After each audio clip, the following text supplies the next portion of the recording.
A Sapphire Running Zone podcast. Hi everyone, Tim from the Sapphire Running Zone, and this is episode 3 in our training support series. And today we're looking at race strategy and discussing how to get things right on the day. And this follows on from episode 2 where we looked at race week preparation. Well, this is now assuming that you've done everything right and you've got yourself onto the start line and we're ready for whatever distance you've got coming up. So what's really important with your race strategy is that it's about you and you don't worry about everybody else. And it's so easy, particularly at the start of a really big race, that you can be influenced by people around you. And that's inevitable, really. You get to the start, chances are it's going to be busy. And you look around and you look at what other people are doing, and even before the gun goes off, what are people stretching? Are they jumping up and down? Are they sprinting around? Don't be worried about what other people are doing. Be focused on yourself. You have done everything right. Don't worry about what others are doing. So when you get yourself into a position of doing a big race, let's say it's a big race, chances are you probably set yourself a race goal, even if it's a smaller event and it's maybe a build-up event for a bigger one. Chances are you in your head have some idea of what you're trying to achieve time-wise. A lot of people don't. A lot of people just go, I just want to finish. I'm doing this for charity. I just want to raise as much money as I can. I just want to get round. A lot of people will set themselves a target, a time target, and that can be a good thing and it can also be a bad thing. So the most important thing, particularly if you're doing your first race, a lot of people anticipate that they're going to get a quicker time than they actually will do. They're basing that finishing time maybe on what their mates have done or what they've done in training for a much shorter distance. So particularly when you're doing one of the big races, you have to obviously enter weeks and months in advance, and you have to tell them what your expected time is. So you're having to put down sometimes something like with London, for example, you're putting in a time when you've not even started training, and that's really difficult. So all the time I have conversations with people and they say, I'm going to do the marathon in 4 hours or 3.5 hours or 4.5 hours, whatever it might be. And that's based on little more than a hope, really. It would be great if. It's not really based on a lot more. So you need to get, if you're going to set yourself a target, make it really realistic. And it may be that you will do it in 4 hours, but base that expectation on something. Don't just base it on the fact that you did a really fast 5K once.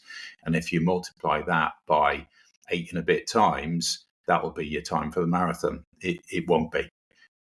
If your longest run is 20 miles and you work out per mile what that time was, and then assume that your marathon is going to be that plus whatever it was per mile for 6 more miles, it won't be.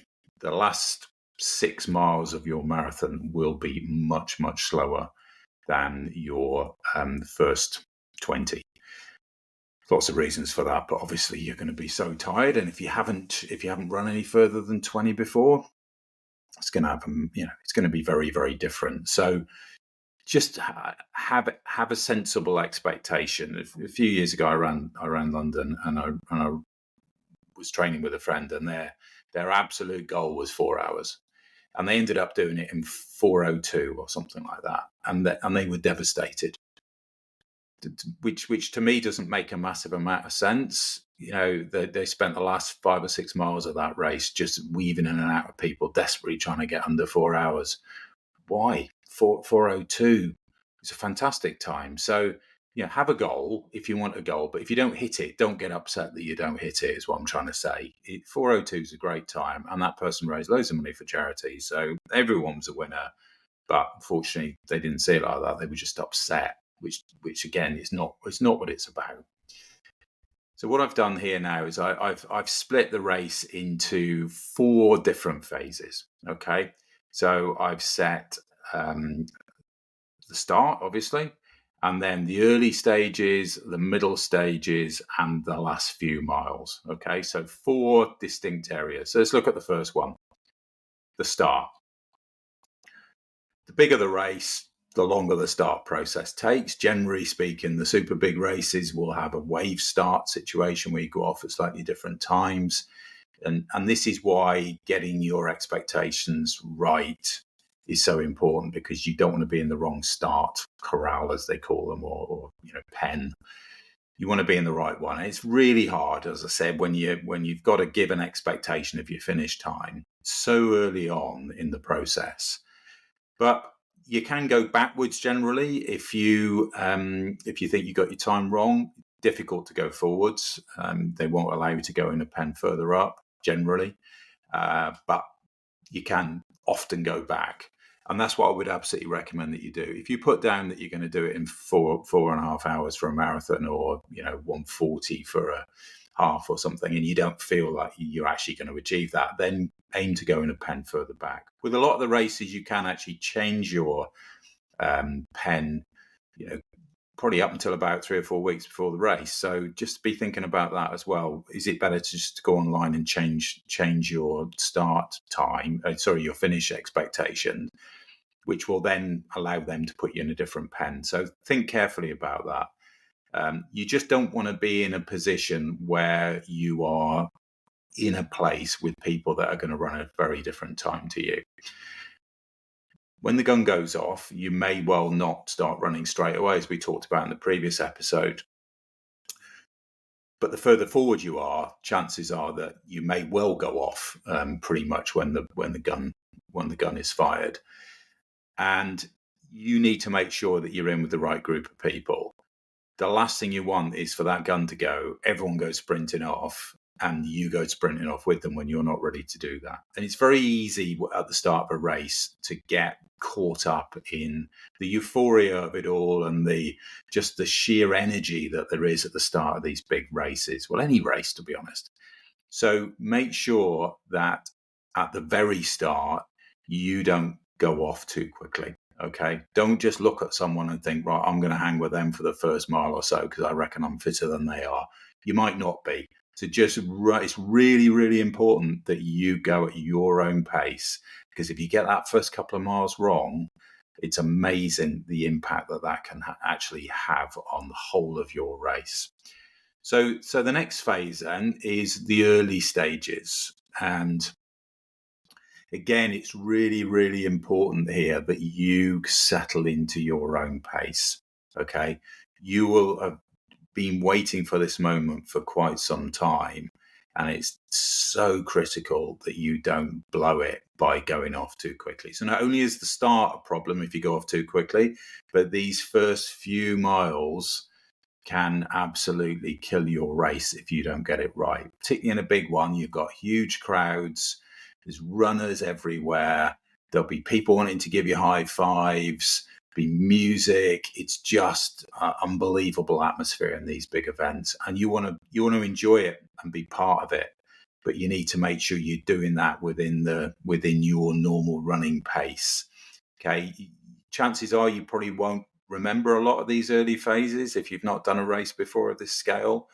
It does go by in a bit of a blur, but you need to make sure that you've not allowed the euphoria and the excitement of it to impact on the pace that you're running at. Just settle down and stick to what you know.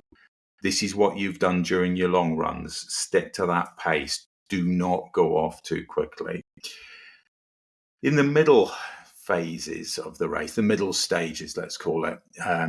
So, for example, a halfway stage of a distance event, you inevitably, well, generally speaking, will start slowing down a little bit.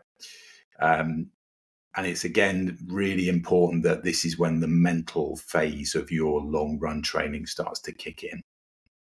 Okay. So you need to make sure that you keep a really strong mind here. You know you can do it, but you will be getting physically tired. And it's so vital that you keep going at the pace that you've been used to on these long runs. Don't listen to any negativity in your head.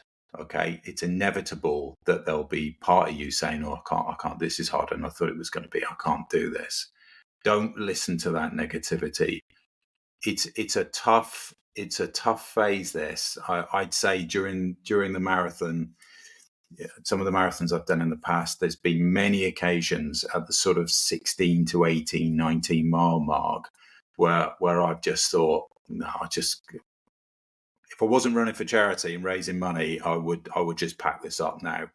But don't be negative, be positive. Just think what an amazing experience this is, how lucky you are to be part of this, and just keep pushing on. A lot of races will not have huge crowds, so don't just assume that your race is going to have big crowds. There will be big crowds in the big races, the majors, and some of these other big city centre marathons. But don't assume that they'll be busy all the way around. They might not be. Some of the big half marathons that you hear about, don't assume that they're going to be packed with people. A lot of these races start really early in the mornings, and there's not necessarily going to be crowds deep all the way around the course. So a lot of this is about you, and it's about your mental strength. And there are parts of a marathon, particularly this phase now, this middle phase, where it is difficult.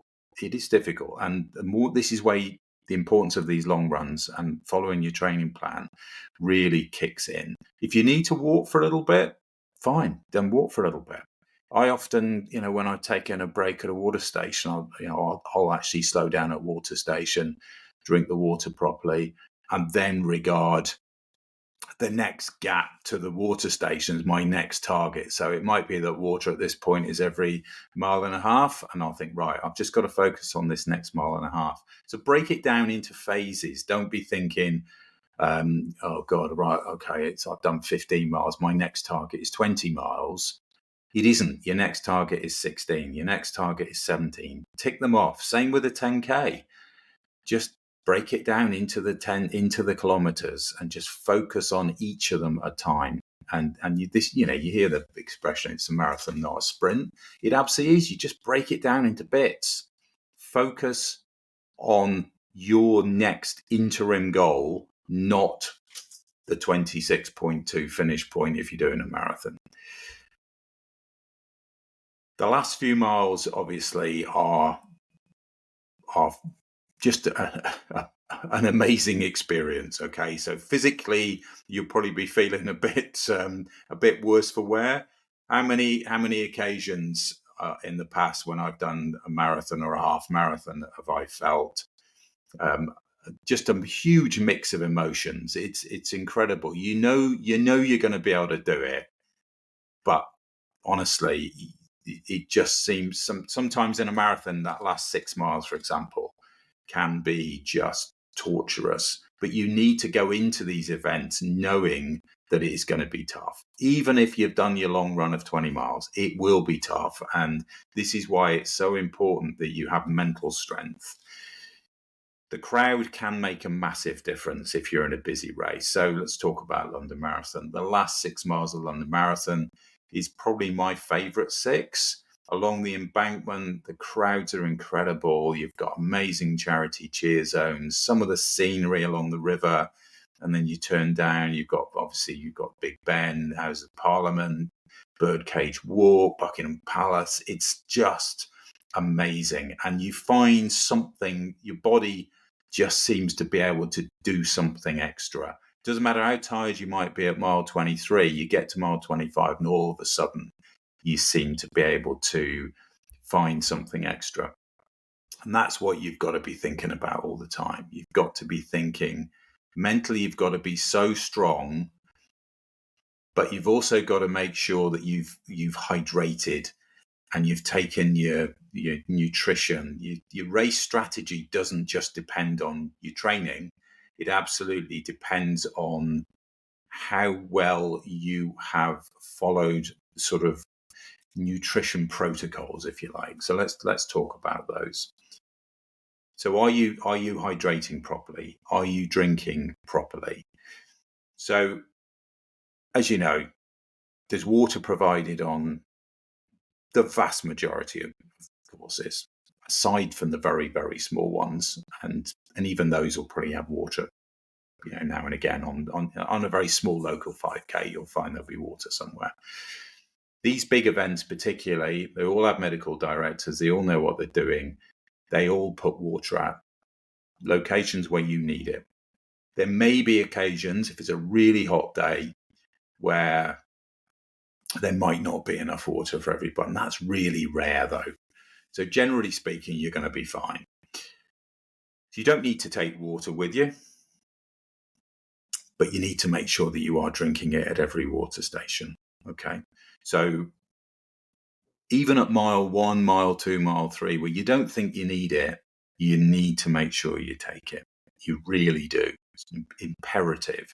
You never want to be at the point of a distance event where you're feeling thirsty, because at that point, it's almost too late in effect. So you need to make sure that you're sipping water at every water station. And it might be that they have open cups or very tiny little bottles of water. Take one and just sip it, and just make sure that you don't just take a little bit and then chuck the whole thing away. So you often see people in big marathons, for example, who will take a little bottle of water and just keep it with them until the next one. I wouldn't say it acts as a comfort blanket exactly, but it's a great thing to have one with you, because you can just keep sipping. The worst thing you can do is to just take it all in one go, because that will give you stomach problems. You just won't feel right. So just take a bottle, sip a little bit, and then sip a little bit more. Don't just take it, glug it, and chuck it. If you keep doing that all the way around, you will be properly hydrated. A lot of people will take water with them, and that's absolutely fine. That gives them, they know they're going to have water wherever they want it. But you shouldn't need to do that. But you should sip all the way around. So there is a condition where you can take too much water, and that's called hyponatremia. But generally speaking, that's not going to affect the vast majority of people. There will be some people who will drink too much, but not that many. So just take your water, sip it, and then take some more at the next water station and sip it. All the way around these courses, there are people with, handing out sweets or bits of banana. In the big ones I'm talking about, there'll be members of the crowd who are giving you extra things. And you just got to think, do I want to be taking stuff from people I don't know, uncovered stuff? I mean, you've got to be cautious here. So I don't. If someone's offering a sweet at mile 20 and it's got a wrapper on it, then yeah, I might take that, but I wouldn't take something that was open, that had been touched by people. You just don't know. Again, it's all about being cautious. You don't want to let your race get ruined because you got something wrong on the day like that. Often the races will have fruit available, like bits of cut up banana and stuff, and that's great.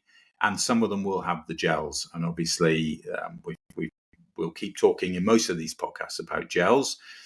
I would absolutely recommend on a distance event, half marathon, that you do take gels, and you may have to take them yourself. There will be some available on the course, but as you know, you need to make sure you take gels that you're used to. So if you're planning to take gels on the day, make sure that you've been training with the gels that are offered on the day. If not, take them with you, and then be taking these probably from about mile 10 onwards for every hour or so. Again, this is why you need your water, because you have to take your gels with a bit of water as well, just to wash it down. And they're not the easiest thing in the world. And again, this is why your long runs are so important, because you can practice this stuff on your long runs. So rip the top off, take a little bit, wash it down with some water, take a little bit more. And it's a process that you can't always do when you run along. So sometimes it's best just to pull over at a water station, get a gel out, do that, sip the water, and then obviously dispose of the wrapper in the in any litter bins that they've got by the water station. So if you keep doing that, you will build your glycogen stores, and that will make a big difference. If you decide you don't want to take anything with you, you're just going to rely on the race, that's fine too. But just be aware there might not be gels or whatever it is that you're looking for at the points where you need it. They will have, they will tell you in advance where the stuff's going to be. but it might not be at the point you need it. Some races have strange things available on the course. I've done one marathon years ago where they had Coca-Cola available on the course, which again, this was flat Coke. So just towards the end, I think about mile 23, that's quite different because clearly I've not trained with that before. So everyone was taking it, and because it was quite late on in the course, it didn't have too much of a negative effect. But that's all about the sugar, obviously, and it did give me a bit of a lift. But at that point, in the last 3 or 4 miles of a race, you'll pretty much take anything, and it will be too late at that stage for it to have too much of a negative impact. But just be careful. And the point about gels, energy drinks, there will be energy drinks in most races, as well as the gels. Again, be used to it because it can have a really negative impact on your stomach. I did Boston and I took I think it was Gatorade, and I hadn't traded with that Gatorade because I couldn't get it in the UK at the time. And it absolutely killed me. It went right through me. It was they obviously in these big races they generally use syrup, which they mix with water, and it just it had a terrible impact. So, but I shouldn't have done it. I should have taken stuff with me. And sometimes you just don't think clearly in your training on the long runs. You don't think, right, what are they using? I need to make sure I practice with that. Or I'm just going to take with me what I'm used to. And generally speaking, even though you think you're not going to take the stuff, you will end up taking it on the day. It's pretty much inevitable. If you're feeling a bit weary and you go past the water station with a load of energy drinks available, I suspect that most people are probably going to grab one. So your nutrition is obviously a key part of your race day strategy. Now, when you get obviously to the last mile or so, something else just takes over, and it becomes just an amazing last mile. Whatever the distance you do in that last little bit is just amazing, and keep visualizing all the way through your race what that bit's going to look like. What's that last 300 meters going to look like? Keep thinking about that all the way through, because that will drive you forward. And now it's time for Q&A. Right, so we've got a couple of questions. First one from Mo in Worcester. Should I run a distance event with a friend? Well, that's a really interesting one, because what are the chances that you're going to find somebody to run a distance event at exactly the same pace as you, who's going to need a rest at exactly the same point as you? Probably not that great. And I would exercise a huge amount of caution with that, because you can end up feeling under pressure if you run with somebody else. It's really difficult to be able to do a long run with someone of exactly the same pace as you, let alone a distance event. There's so many variables, like, are they going to take gels? Are they going to need a gel at the same time? Are they going to need to stop to take it? I'll have to stop even though I'm not taking one. So I would say, if you have trained extensively with someone on your long runs and you are identical pace, then yeah, go for it. But the chances are that is not likely, and you will both end up putting pressure on each other on race day. So yeah, run with them for a mile or two or a bit more, but just be really cautious, because I think you'll end up putting more pressure on each other than you imagine. And we've got Ellie in Truro who asks about clothing. What should I wear? Should I wear a running vest or a t-shirt? Obviously, depends on the temperature to a degree. I would probably start off with both. If it's a cold day and the forecast is going to get a lot hotter, then you need to be thinking about both. So you need to think, well, actually, I'll have my running vest on underneath, but I'll keep a t-shirt on for the first few miles and see how I feel. Obviously, you've got the complication of the race number. Then you're going to have to put that onto your vest if you decide to get rid of your t-shirt. Obviously, remember, you're not going to see your t-shirt again if you chuck it away mid-race. There's nothing worse than being too hot in a marathon. And I know at the start, a lot of people go, oh, God, I'm freezing. I'm going to keep my jacket on. well, the chances are after a few miles you will be very hot. So you're better to be slightly cold at the start of a race than slightly too warm. If you feel comfortable at the start, chances are you've got it wrong. You need to feel a little bit on the chilly side. So wear both, but just remember you are going to have to take your race number off of your t-shirt and put it on your vest if you decide to discard your t-shirt. Right, so you've got to the finish line. You've had the day of your life. Now you're going to think about your next target, and we will talk about that in a future podcast. I'll catch up with you all again soon. Thanks for listening to this Sapphire Running Zone podcast. Keep checking back as we have lots more podcasts coming soon.